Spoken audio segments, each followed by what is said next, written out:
अपना माता पिता के गोद सुना कर देता, वो डेट दे के अचानक में कुछ हो जाला तो एक कोनो बात नहीं के आदमी के संतोष हो जाला, लेकिन डेट दे के अगर ऐसा हो जाता तो हमने के दुर्भाग्य कहाई। और हमने के काम करे के चाहिए कि भगवान भी मजबूर हो जा हमने के आशीर्वाद देवे खातिर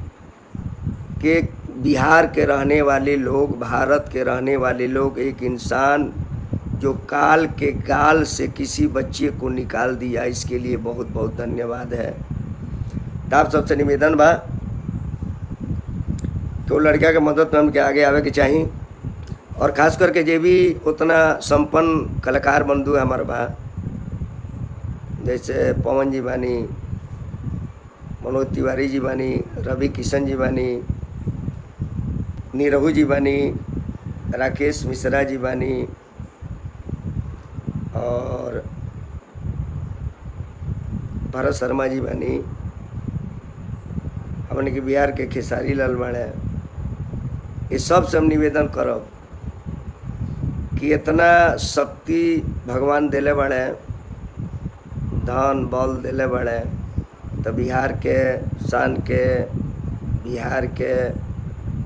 एक संतान के, बिहार के एक बच्चा के बचावे में अधिक से अधिक योगदान कल जाओ।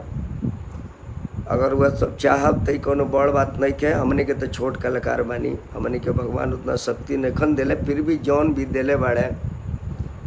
हमने को बच्चा खातिर समर्पित बानी। जौन भी पैसा दिले बड़े, 1 रुपया दिले बड़े, 100 रुपया दिले बड़े, हमने के लेके खड़ा बानी, देवे के तैयार बानी। बाकी रउआ लोग के भगवान तो इतना शक्ति दिले बड़े कि रउआ लोग चाह दी तो हमारा जहाँ तक उम्मीद बा जे भगवान के कृपा से 2-4 आदमी ऐसा बड़े भोजपुरी कलाकार जे चाह देव तो ऐसा महतारी के 2-4 दर्जन सैकड़न महतारी के लाल पहुँच सकता। यही के साथ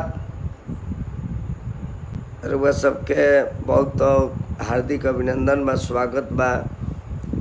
आप सब कमेंट में जौन भी लिखतनी, लाइव देखतनी, हम उतना लोग का नाम नहीं पढ़ पात काहे कि वो बच्चा के वजह से हमें रउआ सब से कहे खातिर लाइव आइल बनी। ऐसे अगर केहू का नाम पढ़े में, कमेंट पढ़े में अगर हमरा से छूट जाओ, नाम केहू के